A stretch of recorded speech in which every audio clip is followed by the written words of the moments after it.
pour la suite, on va y aller avec le Collision, le dernier match, le dernier show de la semaine. Un bon petit Collision, commence ça avec un top flight contre BCC, Danielson et Castagnoli. C'était bon, c'était quand même bon. Oui, c'est très bon, super rythmé. Après l'excellent match, je rentrerai pas dans les détails du match. C'est un match très Castagnoli qui travaille très bien avec des plus petits. Dante Martin, là, il est bon. Là. Il est vraiment quand il fait ses springboards, là, ses cordes, là, il est bon. L'histoire du match, c'est vraiment Danielson et Castagnoli qui essayent de garder les deux jeunes high flyers au sol. Et ça s'écoute là. C'est super beau, super fluide. Pareil comme les mouvements qu'ils font. Mais c'est après le match, moi, ça m'a intrigué parce que Claudio est juste parti. Puis on met de l'emphase. Pendant la promo. Danielson qui prend le micro, puis là, qui dit merci, le futur, le All Elite, c'est les deux gars qui sont là, Top Flight. Go speech de Babyface. Et après ça, il met de l'emphase sur Anarchy in the Arena. Ça a quasiment brisé. J'ai quasiment dû prendre ma retraite après le premier match de Anarchy in the Arena l'année passée. Mais pourquoi j'y retourne? Parce que j'aime la All Elite. Mais pendant tout ce beau speech-là, t'as juste Claudio qui s'en va. Il fait juste quitter. Puis on le filme, on le voit s'en aller, fait que ça veut dire que ça n'a pas été. C'est pas caché, ça veut dire que c'est dans un angle. Maintenant, est-ce que c'est parce que Claudio, lui, il s'en fout, il est pas dans le match, puis il est juste parti pour laisser le moment à Danielson de faire sa promo, ou c'est parce qu'il est pas d'accord avec ce qu'il dit, qu'il est pas d'accord pour que Danielson aille dans ce match-là, ou parle de façon si positive de la All Elite, et c'est là qu'on commence à voir peut-être une fissure dans le BCC. Est-ce qu'on s'en va vers ben oui, ben en fait, c'est vers où ça s'en va? En tout cas, moi, toi, c'est un classique Collision suivi d'un Rampage. Oui. Moi, je vois ça comme un long Collision. J'ai pas écouté Rampage. Exactement. Mais à Rampage, on a vu backstage Claudio qui quittait avec ses valises. Et là, la journaliste l'a un peu interviewé. Ah, ok. Il a fait, et là, pourquoi t'es parti tantôt pendant la promo de Brian? C'est ton ami, qu'est-ce qui se passe? Et là, il nous a expliqué que Claudio, dans le fond, il est parti parce que ça lui fait mal de voir Brian se donner, retourner dans un Anarchy in the Arena. Et que la dernière fois qu'il a été dans un match de l'anarchie dans l'arena, c'est là qu'il s'était blessé. Ouais. Quand même gravement. Ça lui a coûté quelques mois, là, un peu. Ouais. Et ça aurait pu mettre fin à la carrière. Et là, Claudio, il dit, moi, le fait qu'il décide de se réembarquer, encore avec Eddie Kingston, dans une histoire de même, dans un combat de même, on sait que c'est pas son combat à lui. Il y a juste des risques de se blesser. Brian, il est bon dans un ring, quand c'est dans un ring. Là, anarchie dans l'aréna. Tout peut arriver. Dans l'aréna. Ben c'est ça, tu peux tomber parce que la table, le siège, il lâche quelque chose. C'est un peu comme ça, mais il est comme son genou, il est resté pris entre deux trucs vrai. Dans ce match-là. Oui, c'est vrai. C'est un peu blessé de même. Fait que là, dans le fond, Claudio, il est pas parti. Il est pas parti en tout cas. Peut-être que ça va amener une fissure plus claire. Mais il avait l'air plus, je m'inquiète pour mon ami. Puis ça me fait trop mal de le voir être là-dedans. Fait que je préfère comme. Ouais.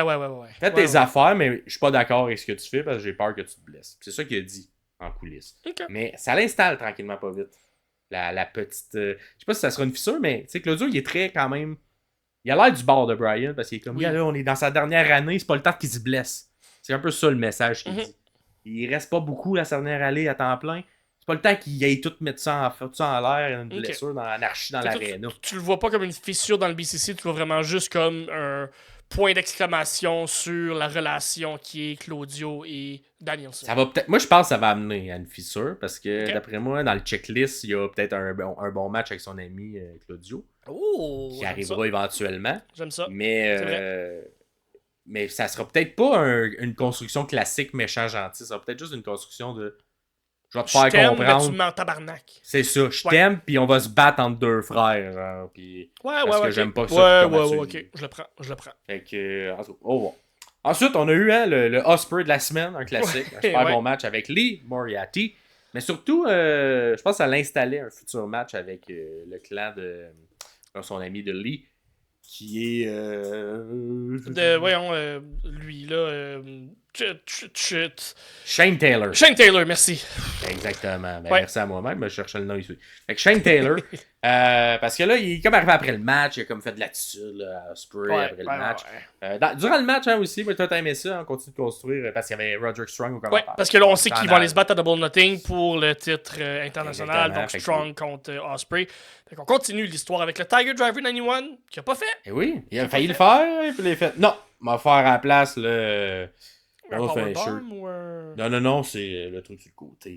Le Osprey Breaker, Stormbreaker. Le Stormbreaker, ok, ouais. Fait qu'il a fait ça à la place. Mais ouais, non, c'est bien booké. Puis là, ensuite, bien. c'est ça. Shane Taylor arrive. Fait qu'on va voir le prochain match de Ospreay contre Shane Taylor. Ça devrait. Puis ça, j'ai hâte de voir ça. Parce que là, il l'aide pas Shane Taylor en ce moment. Ouais, on est tout. Avec un Will Ospreay. Mm-hmm. Ensuite, ben, justement, on en a un peu jasé dans le Dynamite, mais Swerve, t'as aimé ça? Et parce qu'il est comme un peu intervenu dans pendant que l'explication là, de Brian Cage, de genre pourquoi on a attaqué, que dans le fond, c'est pas trop. Là. Il a attaqué parce qu'il a attaqué, puis parce que The Elite qui a offert un bon deal, puis on comprend pas c'est quoi un bon deal. Ouais, c'est ça. Peut-être juste d'être à télé, puis peut être à Ring of Honor. C'est peut-être juste ça. Mais moi là-dedans, c'est que je le trouve intelligent d'attaquer à ce moment-là. Il est pas juste rentré pendant que tout le monde est là, puis te faire comme ça. Ils ont isolé un par un, bang, bang, bang. Exactement, il l'a bien fait, puis ça montre qu'il est intelligent, ça montre qu'il est fort, puis je pense que c'est le genre de champion qui veut être aussi, de faire comme oui, je suis l'homme à battre, mais oubliez pas que je suis pas juste champion, je suis aussi intelligent, puis je suis fort. Ouais. Fait que faites attention si vous battez contre moi. Fait que j'ai trouvé ça super le fun de voir un Swerve bien booké, surtout en babyface. Ouais, puis après, il y avait comme un genre de suivi de ce segment-là qui était dans le ring, avec une promo backstage où j'ai aimé ce que Swerve nous a donné. Il y avait une intensité, puis il était comme, c'est quoi, là? La semaine passée, c'était eux autres. Là, c'est rendu ma propre gang qui m'attaque. Ouais. Mais c'est ça. Si vous voulez que ça soit ça, let's go. On va tous vous descendre un à un. C'était très intense. Fait que moi, j'aime plus le personnage comme ça. Parce qu'effectivement, il donne des raisons de vouloir se battre. Là, il est rendu un peu isolé. Mais comme, je vais faire la job. Avant, je me cachais un peu derrière plein de gens. Maintenant, non. C'est moi qui j'ai plus personne derrière qui me caché. Fait que, non, ça y va mieux que avant, c'était son début de règne. On s'entend son début de règne. Puis il a même noté dans sa promo backstage de dire depuis une semaine, vous dites que je suis rendu ça. Fait qu'on dirait que c'était un peu comme s'il reconnaissait ce que la communauté disait. De dire que, il me semble, Swerve, il est pas vendu fort. Et il est comme parfait. Vous voulez que je sois fort, ben c'est bon. On va attaquer tout le monde. Fait que, non, c'était comme. J'aimais mieux ça. Parce qu'avant, il était plus laid-back. Puis, tu sais. Il était chill, cool. Plus chill, c'est ça, exactement. Mais je pense qu'il y a un personnage qui va mieux quand il est intense. Ouais, surtout comme gentil, ou comme on l'expliquait plus tôt dans l'épisode, là, où il doit surmonter tous ces méchants, overcome. Ouais, c'est pas une mauvaise traduction, là, mais il doit battre tout le monde, c'est ça, finalement. Que je veux dire. Ensuite, il y a une toute petite promo backstage entre les Young Bucks qui croisent Christopher Daniels.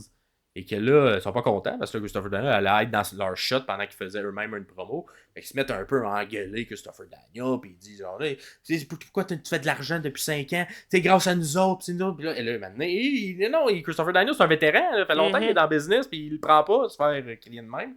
Fait qu'il retourne. Puis il commence, lui, à gueuler après les Young Bucks. Ouais. Et des bons arguments, des arguments véridiques. On ressent que il y a une part de vérité, mais dans le sens où... Mais tu ne manqueras pas de respect, là. C'est un vétéran. Exactement. C'est quasiment grâce à lui que les Bucks sont où ils sont rendus. Là. Exactement. Puis enchaîne ça avec une autre promo. Il est seulement face à la caméra. Puis là, il nous explique que, bon, à cause qu'il a crié après les Young Bucks, il s'est genre fait punir. Puis il doit se trouver un partenaire la semaine prochaine pour avoir un match contre les Young Bucks. Fait que c'est quoi? C'est-tu parce que vous voulez me frapper, vous voulez me battre? Gars, c'est bon, on va l'avoir, mon partenaire. Là, il y a la petite cocarde, une cocarde qui est l'accès VIP du premier Dynamite qui a eu lieu, qui a gardé en souvenir, puis qui est comme, là, je l'ai avec moi parce que j'étais là, moi, au début. Puis la raison pourquoi je suis ici à l'Elite, c'est pas grâce à vous, c'est bien plus parce que toute ma carrière, je le méritais d'être ici. Puis c'est pour ça que je suis ici. C'est très bon. En tout cas, un espèce de move. Puis là, je suis comme, enfin, au lieu de juste le mercredi nous annoncer que c'est ça va être. Christopher Daniel puis quelqu'un d'autre contre les... On se construit une mini-histoire. Petite pas long. histoire, Pas ça long, marche, mais au moins... c'est bon. C'est ça. T'as pas besoin d'en faire gros, mais au moins, ils se sont croisés backstage, on l'a vu. Ça explique pourquoi il va avoir le match ça a la semaine été prochaine. 45 secondes de télé, mais un 45 secondes de télé au total qui explique tout, puis c'est parfait. Là. 45 oui, puis une tu vas minute et faire demie, qu'on deux va minutes, peu importe, comprendre. mais- On va comprendre le match quand il va arriver. On va faire pourquoi les autres ils se Voilà. frappent. Je sais pas. Et là, on va le Exactement. savoir. Fait que, Exactement. c'est bon. Et finalement, il y avait le main event. Et ben, le main event de la portion Collision. Collision, exactement. La portion, ce qui suit après, à part le truc de Claudio, c'était pas fameux, fait qu'il n'y a rien que vous avez besoin d'écouter là-dedans. Mais le main event, c'était Copeland contre Kyle O'Reilly. Fait que tu te rappelles de la fille qu'il y a eu à Dynamite.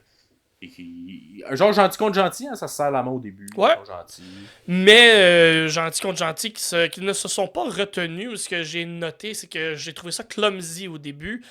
Clumsy dans le sens, on dirait que, pas qu'il n'y avait pas d'écoute, mais que il manquait un peu de timing pour réaliser par après que c'était comme un peu voulu, pas dans le manque de timing, mais dans le contrer une move pour contrer une move, mais pas de façon classique. T'sais, comme il y a un moment donné, il y a eu un arm drag que Kyle a juste enlevé sa main. Fait comme, ok, ben oui, tu veux contrer un arm drag, t'enlèves ta main, puis ben il va pas te tirer. Comme, il y a des affaires qui avaient l'air clumsy ou qui avaient l'air mal fait ou raté, que finalement, avec le recul, fait comme, ok, non, c'était placé parce que les gars sont bons. Puis c'est ce qu'on voulait nous montrer dans le match, technique pour technique, move pour move, qui est capable de prendre le dessus. Puis ben finalement, ça a donné un super bon match en bout de ligne. Puis c'est... je sais pas si c'est mon match de la semaine, mais il est dans mon top 3 facile de match. Puis gros fan de Kyle O'Reilly en général. Il y a eu des holy shit en partant, des gros chants, parce que Kyle est un petit gars de Vancouver. On est à Vancouver. Fait qu'il y a aussi ça là, qui joue beaucoup dans la balance. La foule qui était très hype pour ce match-là. Toi, en général, comment tu l'as trouvé Moi, j'ai bien aimé. Effectivement, des petits mini-manques. Il y en a qui c'était voulu, il y en a qui c'était un petit peu moins voulu. Fait que des petits manques de genre de. Ça paraît qu'ils n'ont pas lutté ce loup. Ouais, exactement. En house show tout ça. Fait que. Mais dans le style qu'il y avait, c'était quand même difficile à exécuter. Fait que tu vois tout leur talent. Ils ne sont pas habitués d'être un contre l'autre, mais ils ont donné un match hyper technique avec beaucoup de transitions, beaucoup de combes, beaucoup de. Tu sais, maintenant, il y a genre un spear qui est tenté, qui est attrapé en armlock par Kyle O'Reilly. Super bien contré. Puis qui est recontré par Copeland en le levant, en s'assoyant dessus, un espèce de spinebuster. Fait que, tu sais, il y a plein de et tout, quand on est placé dans une soumission, il y a un changement de soumission qui se produit. Un peu à la. Tu sais, Bryan Danielson fait un peu ça dans ses matchs, là, enchaîner différents types de soumissions. Puis là, il y avait un peu la même chose, mais un contre l'autre. Fait que c'est un bon match technique. Si vous aimez les matchs techniques, c'est un bon exemple de match technique. Pas vraiment le meilleur de la semaine. Ouais. C'est ce style-là de match. Fait que, j'aimais ça. Bien aimé ça.